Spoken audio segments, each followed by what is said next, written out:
والصلاة والسلام على خاتم النبيين أما بعد فأعوذ بالله من الشيطان الرجيم بسم الله الرحمن الرحيم الصلاة والسلام عليك يا رسول الله وعلى آلك وأصحابك يا حبيب الله الصلاة والسلام عليك يا نبي الله وعلى آلك وأصحابك يا نور الله.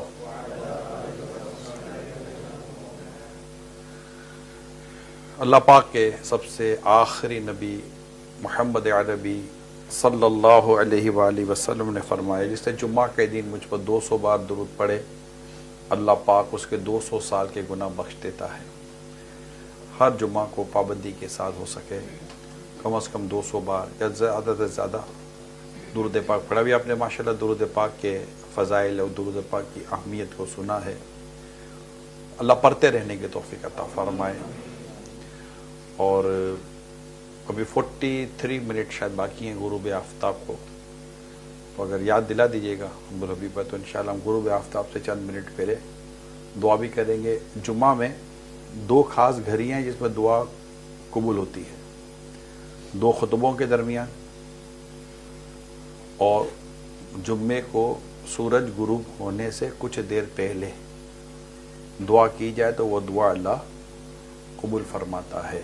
دعا ایک اللہ پاک نے بس اپنے بندے کو ایسی نعمت دے دی، ادعونی استجیب لکم فرما کر مجھ سے مانگو میں دعا قبول کرتا ہوں. اتنا بس میرے درد دکھ اور پریشانیوں کو کون جانے سوائے میرے رب کے. وہ میرا رب ہے، میرا پالنے والا ہے. میرے حالات کو، میرے ماضی کو، میرے حال کو، میرے مستقبل کو میرا رب ہی جانتا ہے. میرے دل میں آنے والے خیالات کو میرا رب جانتا ہے. میری مشکلوں کو، میری پریشانیوں کو میرا رب جانتا ہے. پھر جب اپنے رب سے دعا کروں تو رب فرماتا ہے میں حبیب میرے بندوں سے کہہ دو میں ان کے قریب ہوتا ہوں جب وہ مجھے پکارتے ہیں. میں ان کے قریب ہوتا ہوں جب وہ مجھے پکارتے ہیں. جب ہم اپنے رب کو پکارتے ہیں نا اللہم یا اللہ، اللہ پاک ہمارے قریب ہے، فی سمیع ہے، فی بصیر ہے. اس کی شان علیم بذات الصدور، وہ دلوں میں آنے والے خیالات کو بھی جانتا ہے. وہ دعا کرنے والا جانتا ہے کہ میرا رب قادر مطلق ہے، وہ ہر شے پر قدرت رکھتا ہے. اسے کوئی شے مطلب وہ ہر شے پر قدرت رکھتا ہے. وہ جو چاہے میرے لیے کرے. پھر بندہ یہ بھی جانتا ہے کہ میرا رب میرے لیے اچھا ہی کرے گا. میری 70 ماؤں سے بڑھ کر مجھ پر رحم فرمانے والا میرا رب ہی ہے. تو ہر طرح سے بندے کو بس امید ہی امید ہوتی ہے. پھر خود فرماتا حدیث قدسی ہے میں اپنے بندے کے ساتھ ایسا ہی ہوں جیسا وہ میرے بارے میں گمان کرتا ہے. تو اس طرح ایک یقین کامل کے ساتھ بندہ دعا کرتا ہے تو اللہ پاک اس کی دعا قبول فرماتا ہے. دعا جائز اور حلال اور ناجائز کاموں کی تو دعا کرنی نہیں ہوتی، جائز کاموں کے لیے دعا کرنی ہوتی ہے. اللہ سے اس کی نافرمانی کی تو دعا نہیں کریں گے نا کہ اللہ پاک نے جس کام سے منع کیا میں دعا کو یا اللہ یہ کام کر دے. سینس لیس، کوئی لاجک ہی نہیں ہے. بات سمجھ رہے ہیں؟ مطلب میں اللہ سے اس کو تو اللہ جانتا ہے کہ مجھ سے مانگ کی چیز کے بارے میں رہا ہے، یہ مجھے سوال کی چیز کے بارے میں کر رہا ہے. یعنی ایک چیز تو میرے حق میں بہتر ہے یا میرے حق میں بہتر نہیں ہے وہ ایک الگ کوشچن ہے، مگر ایک چیز تو وہ ہے کہ وہ ہے ہی غلط. رب نے ہی منع کیا ہے کہ ایسا نہیں کرنا، اس کی اجازت نہیں ہے، میں نے منع کر دیا تم ایسا مت کرو. اور بندہ اپنے رب سے دعا میں بھی وہی مانگے جس کا رب نے منع کیا ہوا ہے، تو یہ تو ہے ہی نہیں، کو بنتا ہی نہیں ہے کچھ بھی. تو اپنے رب سے جائز دعائیں کریں، اچھے کام کی دعائیں کریں، جو رکاوٹیں ہیں اس کی دعائیں کریں. اور اگر وہ چیز دور ہوتی نظر نہ آتی ہو نا، جیسے آپ نے دعا کی یا اللہ میرا یہ کام ہو جائے اور آپ کو لگ رہا ہے کہ یار یہ ہو تو نہیں رہا ہے، تو مجھے یہاں ایک بزرگ کی بات بڑی بہت پتے کی بات ہے. فرماتے ہیں ان سے کسی نے کہا کہ کیا بات ہے ہم اپنے رب سے مانگتے ہیں، ہمارا رب ہم تو نہیں دیکھتے کہ ہمیں جو مانگ رہا ہمیں مل رہا ہے. تو ہمارا رب مصیبت ہمیں کیوں نہیں عطا فرماتا؟ تو فرماتے جب تم گناہ کرتے ہو تمہارا رب مصیبت تمہاری پکڑ فرماتا ہے، تب تو تمہیں یعنی اس وقت تمہیں اللہ تمہاری پکڑ نہیں کر رہا تو تمہیں اچھا لگ رہا ہے. اللہ پاک تمہیں ڈھیل دے رہا ہے نا، مہلت دے رہا ہے. وہ حلیم ہے، حلم والا ہے، موقع دیتا ہے، وقت دیتا ہے. مگر دعا کامل طریقے سے کرنی چاہیے، اس انداز سے کہ بس میری دعا قبول ہوگی. نہیں مل رہا تو میرے حق میں ابھی نام ملنا ہی میرے حق میں بہتر تھا. اب وہ جیسے ابھی ہم آ رہے تھے تو فلائٹ لیٹ ہو گئی، ایک تو ویسے ہی لیٹ ہو گئی، پھر جہاز میں بیٹھے تو بیٹھے رہ گئے. اب اپنے تو ہاتھ میں ہی نہیں کہ دھکا مارو جہاز چلے، تو بیٹھے ہوئے ہیں جہاز میں. تو کسی نے کہا یار یہ جہاز چلتا کیوں نہیں؟ اے ٹی سی والا بولے گا تو چلے گا نا. پائلٹ کے ہاتھ میں بھی نہیں، اپنے پائلٹ کا دروازہ ہو گیا، بولے بھائی چلاتا کیوں نہیں ہے؟ میں تو بیٹھا ہوا ہوں، میرا تو کام ہی جہاز کو اڑانا چلانا ہے. مجھے سگنل نہیں مل رہا. سگنل ملے گا. وہ بھروسہ کر رہا کس کے پر؟ اے ٹی سی جو جانتا ہے نا وہ پائلٹ نہیں جانتا، رائٹ؟ وہ ٹریفک کنٹرول کو دیکھ رہا ہے نا. اب خالی یہاں پارکنگ سے نکالنا اور رن وے پر چلانا اڑانا تو مقصد نہیں ہے. جہاز تو بادلوں میں جائے گا، کتنے فٹ کی بلندی پر ہے، اس فٹ پہ اس وقت اس فٹ کی بلندی پر کون سا جہاز ہے کون سا جہاز نہیں ہے، کس نے آنا ہے کس نے جانا ہے، کس کو کہاں لینڈنگ کرنی ہے، وہ پورا اس کا کنٹرول ہے. تو وہ بھروسہ کرتے ہیں نا. تو اب ہم یہ دیکھنا کہ یار یہ جہاز اڑ نہیں رہا. اللہ پاک نے ہمارے حق میں یہی بہتر رکھا ہوگا کہ تم ابھی یہ رکو، تمہارے حق میں یہی بہتر ہے اور یہی ہوتا ہے. اور آپ نے اپنے بڑے بوڑھوں سے سنا ہوگا، امی سے، ابو سے، دادا دادی، نانا نانی سے سنا ہوگا، اللہ نے جو کیا بہتر کیا. کبھی چوٹ ووٹ لگی ہوگی تو ہم گھر پر آئے اور روتے ہوئے لگ گئے تو ماں نے کہا ہوگا بیٹا اب اللہ نے چھوٹی میں کر دی، چھوٹی میں. یہ سب اللہ پر اچھا یقین ہے. کیا ہے؟ اللہ پر اچھا، یعنی میرے رب نے میرے لیے اچھا ہی کیا ہوگا. میں نہیں آ سکا میرے لیے اچھا ہوا ہوگا، میں رک گیا میرے لیے اچھا ہوا ہوگا. یہ سب بس اس میں اپنے رب کے لیے جو ہے نا بندہ اچھا گمان کرے.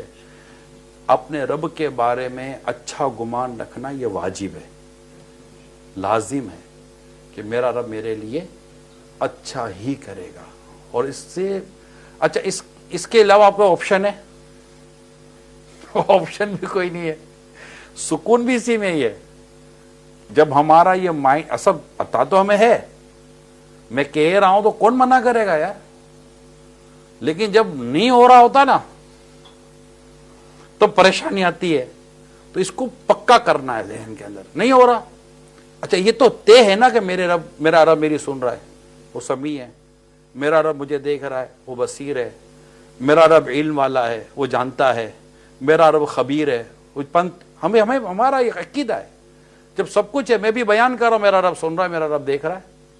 آپ سن رہے ہیں، آپ کا رب آپ کو دیکھ رہا ہے. آپ کا رب کو علم ہے کہ آپ میرا بیان سن رہے ہیں. ہم اللہ سے پکاریں یا اللہ، اور یہ ہم پکاریں، اللہ کیوں نہیں سنے گا؟ بے شک اللہ سنتا ہے. مگر ہمیں اس بات کا یقین ہونا چاہیے بس کہ میرے رب نے میرے لیے بہتر ہی فرمانا ہے. یقین پتہ کیسا ہوتا ہے؟ میں آپ کو یقین کی ایک مثال دے دیتا ہوں. ایک علاقے میں بارش نہیں ہو رہی تھی تو کچھ لوگ چلے بارش کے لیے، چلو دعا کرتے ہیں. تو چند لوگ دعا کے لیے جمع ہو گئے. اس میں ایک بچہ بھی آیا تھا.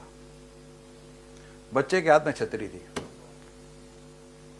بچے کے ہاتھ میں کیا تھی؟ امبریلا تھی، چھتری تھی. کیوں؟ اصل سب دعا کے لیے آئے تھے. کس کے لیے دعا کرنی تھی؟ بچوں کو پتا تھا میں جب بارش کے لیے میں دعا کروں گا تو بارش ہوگی تو چھتری تو چاہیے ہوگی. اس کو اتنا یقین تھا اپنے رب اس پر کہ میں دعا کروں گا تو اللہ تعالیٰ بارش ضرور برسا دے گا. اس کو کہتے ہیں یقین کامل. کیا کہتے ہیں؟ یقین کامل. پھر امید. آپ نے کبھی بچے کو اچھالا ہے؟ اچھالا تو ہوگا. اچھالنا ویسے چاہیے نہیں، اپنے ہاتھ سے نکل جائے گا، پرابلم ہو جائے گا. لیکن آپ نے بچے کو اچھالا ہے، بچہ رویا یا مسکرایا ہے؟ آپ نے اس کو ہوا میں پھینک دیا، وہ مسکرایا ہے. کیوں؟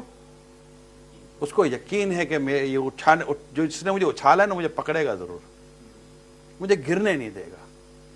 اس کو کہتے ہیں یقین، امید۔ آپ میں سے کون کا الارم سیٹ کر سوتا ہے؟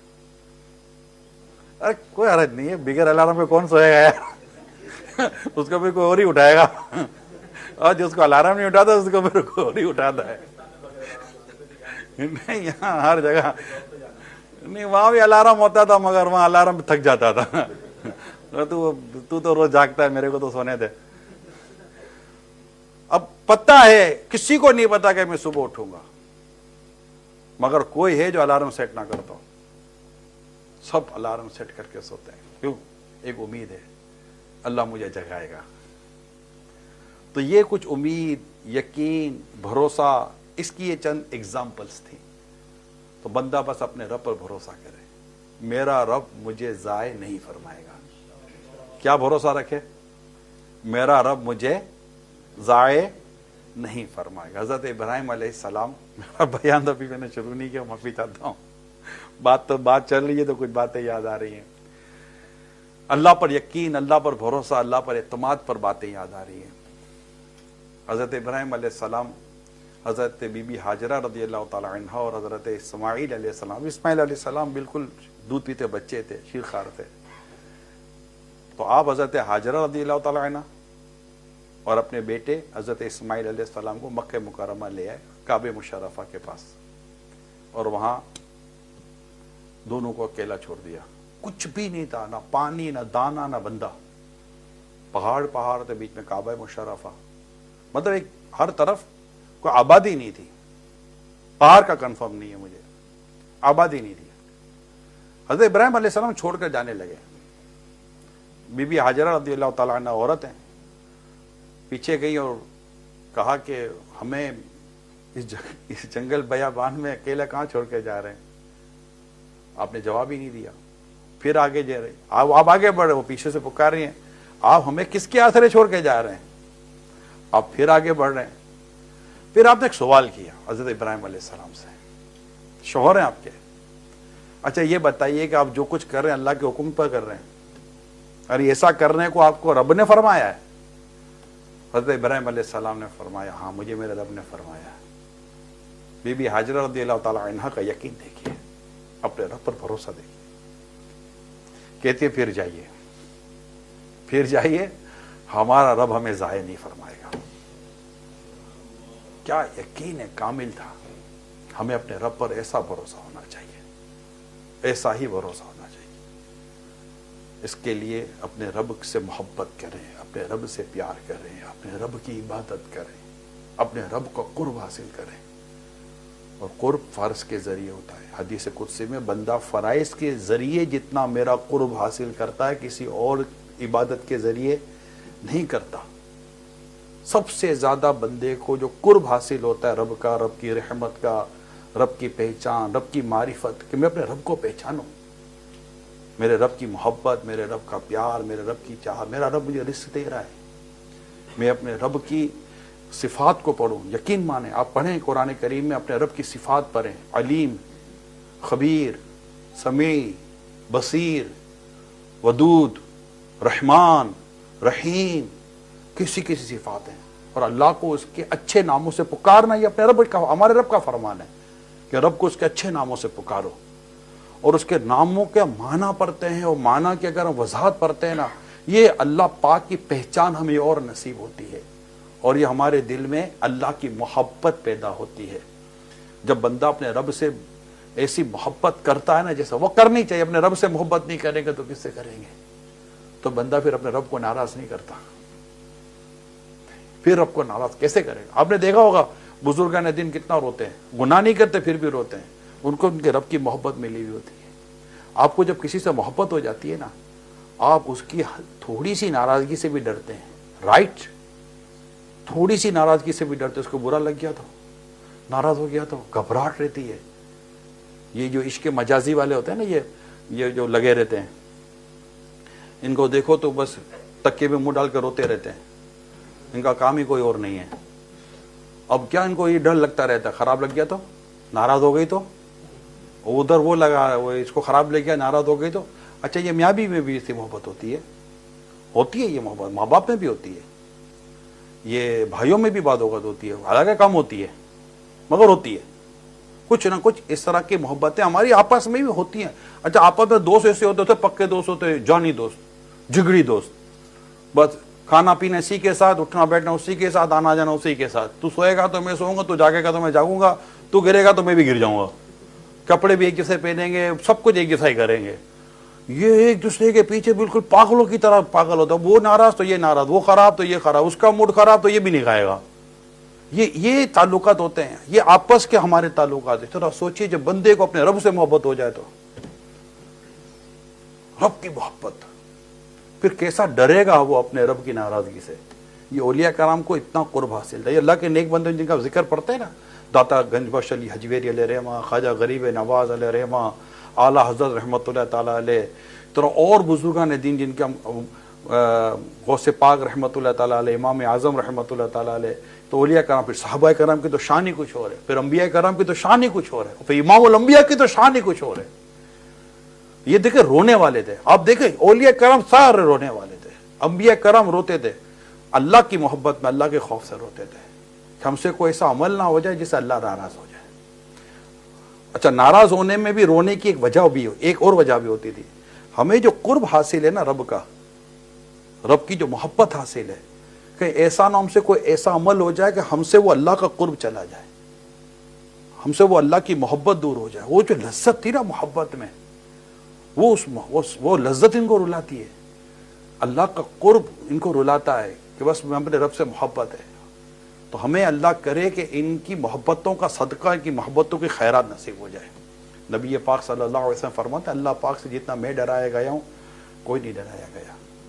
آپ اپنے رب کو، سب سے زیادہ رب کو جاننے والے ہمارے آقا صلی اللہ علیہ وسلم ہیں، اور سب سے زیادہ رب سے ڈرنے والے بھی آقا صلی اللہ علیہ وسلم ہیں، اور سب سے زیادہ اللہ کو محبوب بھی نبی پاک صلی اللہ علیہ وسلم ہیں. کیا کمال کا تعلق ہے. بات چلتی گئی تو چلو اب حدیث سناتا ہوں، ایمان افروز حدیث سنیے، اور بڑی ایمان افروز حدیث ہے. حضرت معاذ بن جبل رضی اللہ تعالی عنہ فرماتے ہیں، میں ایک سفر میں رسول اکرم صلی اللہ تعالی علیہ وسلم کے ساتھ تھا. ایک روز چلتے چلتے میں آپ کے قریب ہو گیا. عرض کی، یا رسول اللہ صلی اللہ علیہ وسلم، مجھے ایسا عمل بتائیے کہ جو مجھے جنت میں داخل کرے اور جہنم سے دور رکھے. مجھے جنت میں داخل کرے اور جہنم سے دور رکھے. اللہ کے آخری نبی صلی اللہ علیہ وآلہ وسلم نے ارشاد فرمایا، تو نے مجھ سے ایک بہت بڑی بات کا سوال کیا. تو نے مجھ سے بہت بڑی بات کا سوال کیا. البتہ جس کے لیے اللہ تعالیٰ آسان فرما دے اس کے لیے آسان ہے. تم اللہ تعالیٰ کی عبادت کرو، اس کے ساتھ کسی کو شریک نہ ٹھہراؤ. نمبر 1 ایمان، کہ اللہ کے سوا اللہ کی عبادت کرو، کسی کو شریک نہ ٹھہراؤ، شرک نہ کرو. نمبر 1. پھر فرمایا نماز قائم کرو. پھر فرمایا زکوٰۃ ادا کرو. پھر فرمایا رمضان کے روزے رکھو. اور پھر فرمایا بیت اللہ شریف کا حج کرو. ایمان، نماز، زکوٰۃ، روزہ اور حج، 5 ارکان ہے نا. یہ اس کا بیان اس حدیث سے موجود ہے. ٹھیک ہے. پھر ارشاد فرمایا، کیا میں تمہیں نیکی کے دروازے نہ بتاؤں؟ فرمایا روزہ ڈھال ہے اور صدقہ گناہوں کو ایسے بجھاتا ہے، یعنی مٹا دیتا ہے جیسے پانی آگ کو بجھاتا ہے. روزہ بھی رکھنا ہے اور صدقہ بھی دینا ہے. اور پھر فرمایا رات کے درمیانی حصے میں انسان کا نماز پڑھنا بھی گناہوں کو مٹا دیتا ہے. پھر نبی پاک صلی اللہ علیہ وسلم نے قرآن کریم کی تلاوت بھی فرمائی. ان کی کروٹیں بستروں سے الگ رہتی ہیں. خوبیاں بیان کی اللہ کے نیک بندوں کی، یعنی یہ تہجد گزار ہے. یہاں تہجد کا ذکر ہو رہا ہے. پھر ارشاد فرمایا، میں تمہیں ساری چیزوں کا سر، ستون اور کوہان کی بلندی نہ بتاؤں؟ میں نے عرض کی، یا رسول اللہ صلی اللہ علیہ وسلم ارشاد فرمائیے. فرمایا تمام چیزوں کا سر اسلام ہے اور اس کا ستون نماز اور کوہان جو بلندی ہے وہ جہاد ہے۔ پھر ارشاد فرمایا کیا میں تمہیں ان سب کے اصل کی خبر نہ دوں؟ میں نے عرض کی کیوں نہیں؟ فرمایا اپنی زبان، یعنی سرکار صلی اللہ علیہ وسلم نے اپنی زبان مبارک کو پکڑ کر ارشاد فرمایا اسے روکو، اسے روکو۔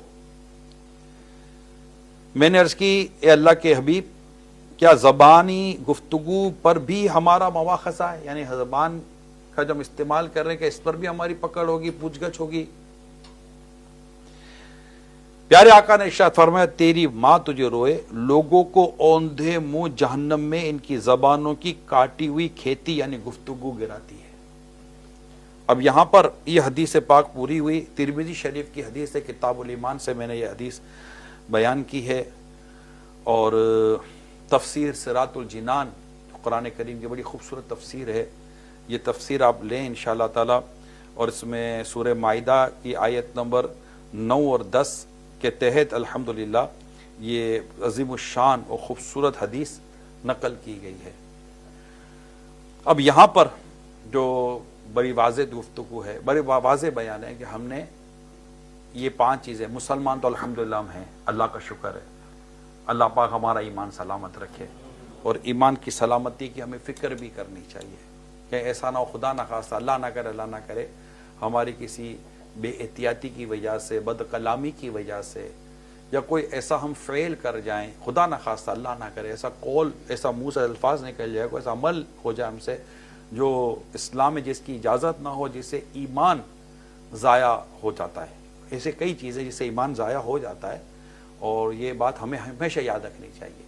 ایسا نہیں کہ ایک بار ایمان لے آئے تو کچھ بھی کرتے رہے، نہیں، ایسا نہیں۔ آپ کے پاس یہاں آفیشلی ہوں گے جو آفیشل ہوں گے، چلیں، اب کوئی مطلب کہ ادھر کوئی ایسا کوئی قانون توڑ دے تو پھر وہ رہے گا تو نہیں نا۔ تو ایک اسلام کے کچھ قانون ہیں اور لو ہیں، یہ یاد رکھ لیں آپ، یہ تمام مسلمانوں کو یاد رکھنا چاہیے۔ مدنی چینل پر بھی ایک تعداد دیکھ اور سن رہی ہوتی ہے، سب کو یاد رکھیں، اسلام کے کچھ اصول ہیں، کچھ قانون ہیں، ہماری ایک ریڈ لائن ہے، سمجھ رہے ہیں، ایک ریڈ لائن، اس کو کراس نہیں کر سکتے، بھائی یہاں رک جائیے۔ بھائی حرام حلال کی بھی تو آپ تمیز تو رکھتے ہیں نا، کئی لوگ بھائی سور نہیں کھاتے، سور نہیں کھاتے، آپ کسی کو پوچھو بھائی سور کیوں نہیں کھاتے ہو تو کیا جواب دیتا ہے؟ اس کا مطلب اس کو سمجھ آتی ہے یار، حرام حلال کی سمجھ آتی ہے، تو کیا کھانا حلال ہے، کیا کھانا حرام ہے، اس کی باقاعدہ ڈیٹیل ہے، کیا پینا حلال ہے، کیا پینا حرام ہے، اس کی ڈیٹیل ہے، کیا بولنا جائز ہے، کیا بولنا ناجائز ہے، اس کی ڈیٹیل ہے، کیا پہننا جائز ہے، کیا پہننا ناجائز ہے، اس کی ڈیٹیل ہے۔ اسلام ہمیں مکمل ایک ضابطہ دیتا ہے، ایک اصول دیتا ہے، ایک ڈسپلن دیتا ہے، ایک طریقہ کار دیتا ہے۔ آپ میں سے ایک تعداد اسٹوڈنٹس کی ہے، اور نوجوانوں میں آپ اٹھتے بیٹھتے ہو، نوجوانوں میں رہتے ہیں، جوانی کا ایک اپنا معاملہ ہے، جوانی کی ایک اپنی اڑان ہے، جوانی کی ایک اپنی سوچ ہے، جوانی کا ایک اپنا ویژن ہے، جوانی کی ایک اپنی ڈائریکشن ہے۔ اور آپ یہاں یونیورسٹیز، کالج میں جہاں بھی آپ ہیں، ایک ایجوکیشن کے بھی ہیں، کچھ اور بھی پروفیشنل فیلڈ کے بھی ہیں، مختلف جگہوں سے آپ لوگ آئے ہیں، تو یہ یاد رکھیے گا کہ ہماری ایک ریڈ لائن ہے، ہمیں ریڈ لائن کراس نہیں کرنی ہوتی۔ یہ بات سیکھنے کی ضرورت ہے۔ اب دنیا میں کہیں بھی آپ سیکھنے کے لیے تو پرابلم ہی کوئی نہیں ہے، اور آن لائن سیکھ لیں یار، آن لائن آدھے گھنٹے کی 1 گھنٹے کی کلاس لیں فیضان آن لائن اکیڈمی پر، اور وہاں سے آپ کورس کرنا شروع کریں، بھائی مجھے میرا اسلام و دین سکھائیں۔ دیکھیں آپ یہاں کچھ سیکھنے کے لیے آئے ہوں گے نا، تو سیکھنے کے لیے اتنا سفر کر آئے ہیں، یہاں گھر بیٹھ کر اسلام و دین سیکھ سکتے ہیں، ہم کیوں نہیں سیکھ لیتے؟ موبائل پر ہی آپ نے ایڈمیشن لے لینا ہے، موبائل پر انٹرنیٹ کے ذریعے، اور وہیں سے آپ کی کلاسز ہو جائیں گی، اور آدھا گھنٹہ، پونا گھنٹہ، جو بھی ہاف آور 1 آور آپ اپنی کلاسز سٹارٹ لیں، اور دین سیکھیں، علم دین حاصل کریں، قرآن و حدیث کی باتیں سیکھیں، تفسیر سیکھیں۔ یہ ہمارے لیے ضروری ہے تاکہ ہم اپنے ایمان پروٹیکٹ، ایمان کی حفاظت کر سکیں۔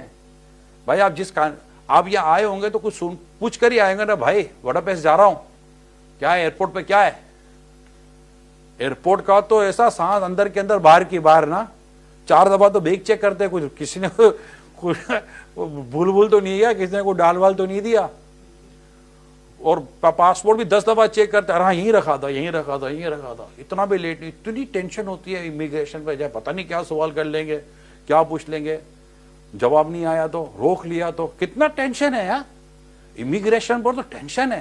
روک لیا تو, واپس بھیج دیا تو, یہ تو پھر خطرناک بندہ وہی گر جائے گا واپس. پیسے کہاں سے اتاروں گا, کتنا ٹینشن ہوتا ہے, پیسے کیسے اتاروں گا, قرضہ لے کر آئے بھیا. باپ کی جائیداد تھی تو یہاں آنے کی کیا ضرورت تھی؟ اگر باپ کا, ہمارے والد کا پیٹرول پمپ چل رہا تھا تو ہمیں یہاں آنے کی کیا ضرورت تھی؟ اور قرضے ورضے لے کر آئے, سب کچھ کیا, یہ واپس بھیج دیں گے تو اپنے وہی گر جائیں گے. تو کتنا ٹینشن ہوتا ہے امیگریشن پر. کیوں؟ کوئی چیز رہ نہ جائے.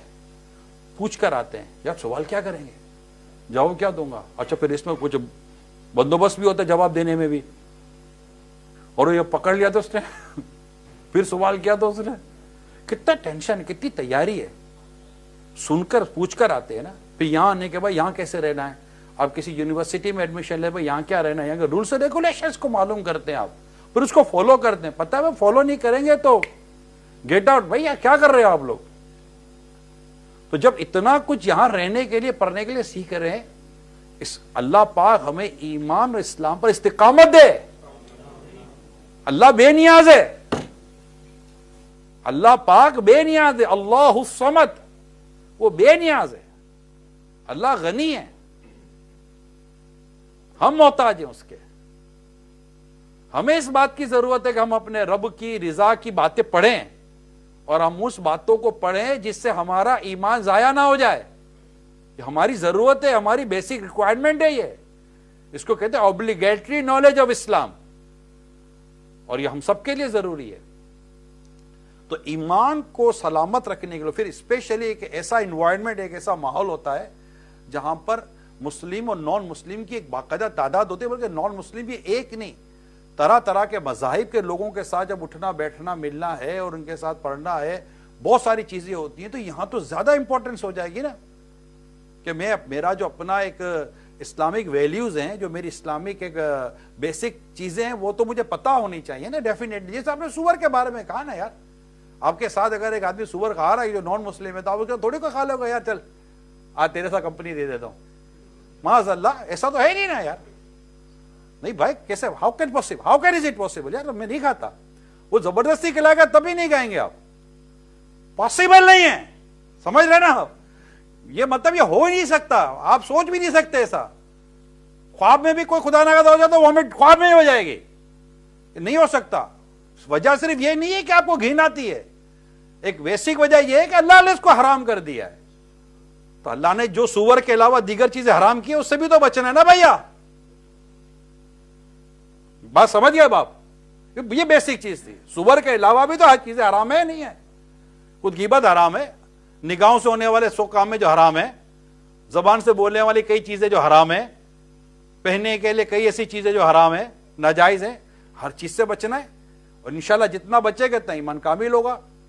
پھر آتے ہم نماز کی طرف, جو نبی پاک صلی اللہ علیہ وسلم نے فرمایا. سوال یاد رکھیے گا, حضرت معاذ بن جبل رضی اللہ تعالیٰ عنہ کا سوال یاد رکھیے گا. جو حدیث میں جو سوال ہے نا بھئی, یہ ہماری منزل ہے کہ مجھے وہ چیز بتائیے کہ اللہ پاک مجھے جنت پالوں اور جہنم سے بچ جاؤں. یہ ہم سب کی خواہش ہے. کون سا مسلمان ہوگا جس کی تمنا نہیں ہوگی کہ میں جہنم سے بچا لیا جاؤں اور جنت میں داخل کر دیا جاؤں. آقا دو جہاں صلی اللہ علیہ وسلم نے ہمیں یہ طریقہ بتا دیا. ایمان شرک سے بچنا ہے, اللہ پاک ہمیں ایمان سلامت رکھنا نصیب فرمائے. نماز پڑھنی ہے, بالکل نماز پڑھنی ہے. نماز میں کوئی کمپرومائز نہیں ہے. نماز کا وقت ہوا نماز پڑھنی ہے, نماز کا وقت ہوا نماز پڑھنی ہے. بالکل. آپ کے ساتھ ایک غیر مسلم ہے, آپ بھی یہاں موجود ہیں, وہ تو نہیں پڑھے گا نا نماز, پر فرض ہی نہیں ہے. ایمان لائے گا تو عمل کی باری آئے گی. اور ہم بھی خدا نہ خواستہ نہ پڑھیں تو روایت آپ کو یاد ہوگی کہ ایمان اور کفر کے درمیان جو فرق ہے وہ نماز ہے. اسی طرح فرض ہونے کی صورت میں روزہ رکھنا ہے, صاحب نصاب ہونے کی صورت میں زکات دینی ہے, اور اگر فرض ہے, استطاعت ہے, فرض ہے, تو پھر حج کرنا ہے. ٹھیک ہے, تو یہ چیزیں ہو گئی.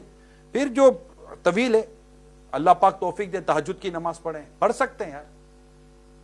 رات عشاء پڑھ کے سوئیں اور فجر کا وقت شروع ہونے سے پہلے اٹھ کے 2 رکعت نماز پڑھ لینی ہے. کسی سے بھی پڑھ لیں رات کو. عشاء پڑھنا ضروری ہے. عشاء کے بغیر تہجد کا وقت شروع ہوتا نہیں ہے. یعنی عشاء کے فرض پڑھنا ضروری ہے. آپ نے عشاء کی نماز پڑھی, آپ سو جائیں. تھوڑی دیر کے بعد بھی, اگر لمحوں کے بعد بھی آنکھ کھل جاتی ہے تو تہجد کا وقت شروع ہو گیا. اور تہجد کا آخری وقت فجر کا وقت شروع ہونے سے پہلے. اب آپ بولے یہ فجر کا وقت کب شروع ہوتا ہے بھیا, یہ تو بتاؤ. یہ ایک سوال ہے, فجر کا وقت کب شروع ہوتا ہے؟ آپ کھڑکی کھول کے دیکھو گے اور یار اندھیرا ابھی ہے اور اجالا ہو گیا. یہ نہیں ہے. فجر کا وقت شروع ہونا, ٹائمنگ دیکھنے پڑیں گے. اس کے لیے آپ پریئر ٹائم اپلیکیشن جو دعوت اسلامی کی اپنے موبائل فون میں اس کو سافٹ اپلیکیشن اس کو انسٹال کر لیں. زندگی آسان ہو جائے گی. یقین مانے زندگی آسان ہو جائے گی. 5 نمازوں کا وقت اس میں آ جائے گا. جہاں آپ ہیں وہیں کا وقت آ جائے گا. یہ ٹیکنالوجی کا فائدہ ہوتا ہے. ٹیکنالوجی کا فائدہ تو اٹھاتے نہیں, ٹیکنالوجی کا کچھ اور ہی اٹھا رہے ہوتے ہیں. یہ موبائل کہیں اور ہی لے کے جا رہا ہے ہم کو. یہی موبائل ہم کو جنت کی طرف بھی لے کے جا سکتا ہے, کیونکہ اکوپمنٹ پر تو ایک حکم نہیں ہے نا. لوگ موبائل کو الٹا سیدھا بولتا ہے. وہ موبائل کو کیا بولے, اس کا کان مان تھوڑی ہے. ہاں اے آئی ہے جو سن تو لیتا ہے. اب یہ اے آئی تمہارا سنے گا تو پتہ نہیں کیا بولے گا پھر یہ, کیونکہ اس کا بولنے کا بھی ابھی ہے نہیں چانس. بولیں گے نہ کچھ سن لیا نہ کچھ نکال دیا تو اس نے ہمارا لیا. تو موبائل کو کیا کرنا ہے یار. گھر میں آپ کے چاقو ہے, انگلی کٹ جائے گی تو کیا چاقو کو برا والا بولو گے؟ تو ہمارے یوز کے اوپر ہے نا بھائی. آپ کا یوز کیا, میرا یوز کیا, ہم سب کے یوز کے اوپر ہے. موبائل اور انٹرنیٹ نے کیا ہمارا بگاڑا ہے؟ جو کچھ بگاڑا ہے ہمارے مزاج نے بگاڑا ہے. جو بگاڑا ہے ہماری سوچوں نے بگاڑا ہے. وہ اس نے کیا بگاڑا ہے ہمارا؟ یہ تو پڑا ہوا ہے. ادھر کھولو تو قرآن کی تفسیر آ جائے گی, کھولو تو فلم بھی آ جائے گی. آپ کو کیا دیکھنا ہے, قرآن یا فلم, مکہ یا مدینہ یا بدنگاہی کرنی ہے؟ تو آپ ڈیسیجن لے رہے ہیں. آپ کی اپنی سوچ پر آپ چل رہے ہیں. یہ تو روٹ ہے, روڈ ہے. آپ گاڑی لے کے کہاں جا رہے ہیں تو آپ اپنا ڈیسیجن لیں گے. تو یہ ضرور دیکھنا ہے. تو اس پر آپ اپلیکیشن دعوت اسلامی کی جتنی ہے پلیز ڈاؤن لوڈ کریں. ہمارے جو سوشل پیجز ہیں آپ اس کو سبسکرائب کریں, اس کو فالو کریں. انشاءاللہ تعالی آپ کو خوب نیکی کی دعوتیں ملیں گی. مدنی چینل کی اپلیکیشن ڈاؤن لوڈ کریں. بہترین مدنی چینل کی اپلیکیشن ہے. عربی میں آپ جو ہمارا جو سوشل پلیٹ فارم پر عربی مدنی چینل ہے وہ لیں. انگلش میں ہمارا مدنی چینل ہے, بنگلہ میں ہے, اردو میں. الحمدللہ اتنی زبانوں میں مدنی چینل ہے. اللہ کا شکر ہے اتنی زبانوں میں. میں I think more then 30 languages کے اندر تو ہمارے بکلیٹس ہیں, لٹریچر ہے. بلکہ آپ تو اس پہ بہت بہترین کام کر سکتے ہیں. آپ کے ساتھ یہاں پر اور بھی دیگر لینگویجز کے لوگ ہیں تو آپ ان کو ان کے لینگویجز کے اندر آپ ان کو بکلیٹ دے دیں, ان کو شیئر کر دیں. شیئر کی جو اس میں سہولت موجود ہے, بٹن دبانا یار اتنا آسان ہو گیا نیکی کرنا. اور یقین مانے پہلے کتنا مشکل تھا یار, تو نیکی کرنا آسان ہو گیا. میں کہوں کہ گناہ کرنا بھی آسان ہے, میں بالکل کہہ سکتا ہوں. مگر یہ بھی ضرور کہہ سکتا ہوں سانس پر آپ نیکی کما سکتے ہیں. یہ بھی کہہ سکتا ہوں میں, آپ ایک ایک سانس پر نیکی کما سکتے ہیں. مطلب مبالغتاً گفتگو ہے نا. سبحان اللہ, اللہ پاک ہے, جنت میں ایک درخت لگ جاتا ہے, نیکی ہو گئی نا. اسی طرح اس روایت کے, اب میں تھوڑا آگے جا کر روایت میں جو آخر میں بیان ہوا وہ ہے اپنی زبان کو روکو.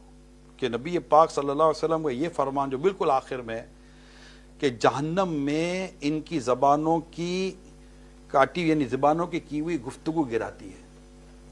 اب ہم نے یہ دیکھنا ہے کہ ہماری زبان کیا کرتی ہے. آپس کی گفتگو ہی ہو رہی ہوتی ہے. اب گونگا بہرا تو گونگا رہے گا تو کرے گا نہیں, آپس میں بات چیت ہی کریں گے.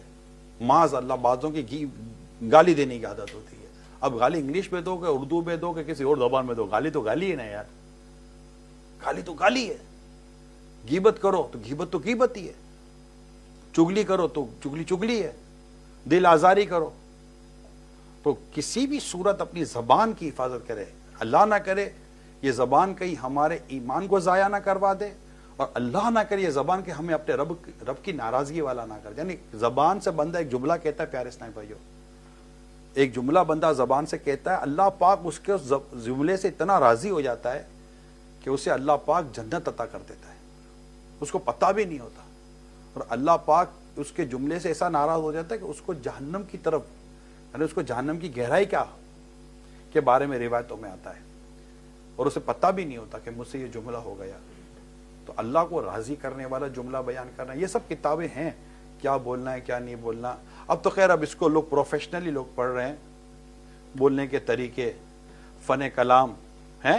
اب لوگ اب یہ موٹیویشن طور پہ گفتگو یہ آ چکی ہے کہ بھائی کیا بولنا ہے, کیسے بولنا ہے, کتنا بولنا ہے. وہ کسی کے سامنے بس جتنا بولنا ہے اتنا بولنا ہے. آپس کی گفتگو میں کیا کرنا ہے, کیسے بات کرنی ہے. اللہ کے پیارے حبیب صلی اللہ علیہ وسلم نے تو ہمیں کتنی خوبصورت بات ارشاد فرما دی, من سماتا نجا, جو چپ رہا اس سے نجات پائی. اور فرمایا جو اللہ اور قیامت کے دن پر ایمان رکھتا ہے وہ اچھی بات کرے ورنہ چپ رہے, خاموش یا اچھی بات کرے. فضول گفتگو سے بچیں. فضول گفتگو کی تعریف ہی ہوتی ہے نا جس کا دین کا فائدہ نہ دنیا کا فائدہ. یعنی وہ بات کریں جس کا دین کا فائدہ ہو یا دنیا کا فائدہ ہو. اور وہ کلام سے بچیں جس سے اللہ کو ناراض کر دے, جسے اللہ نہ کرے میرے ایمان کو کوئی نقصان پہنچے. اس کے لیے امیل سنت کی بڑی پیاری کتاب ہے گفتگو کے آداب, وہ لیں. اچھا وہ میٹھے بول, کیا خوبصورت رسالہ, اتنا چھوٹا سا بکلیٹ ہے, وہ لیں. خاموش شہزادہ, وہ رسالہ لیں. یہ چھوٹے چھوٹے رسالے آپ ڈاؤن لوڈ کر لیں. ویب سائٹ پہ جائیں, دعوت اسلامی کی فری ڈاؤن لوڈ کے آگے فری بھی لکھا ہوا ہے.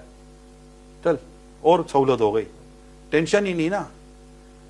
خالی فری ڈاؤن لوڈ دبائیں, 2 منٹ نہیں لگتی یار, رسالہ موبائل میں آ جاتا ہے. یقین مانے اتنی آسانی ہو گئی, کیا بیان کروں. تو وہاں پہ انشاءاللہ آپ کو یہ مل جائے گا. مدنی چینل بھی دیکھتے رہیں تو انشاءاللہ بہت سارا فرق پڑے گا. اللہ پاک عمل کرنے کی توفیق عطا فرمائے.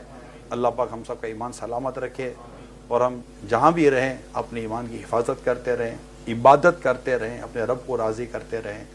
اللہ پاک ہم سے ہمیشہ کے لیے راضی ہو جائے. آمین. بجاہ نبی الامین صلی اللہ علیہ وسلم.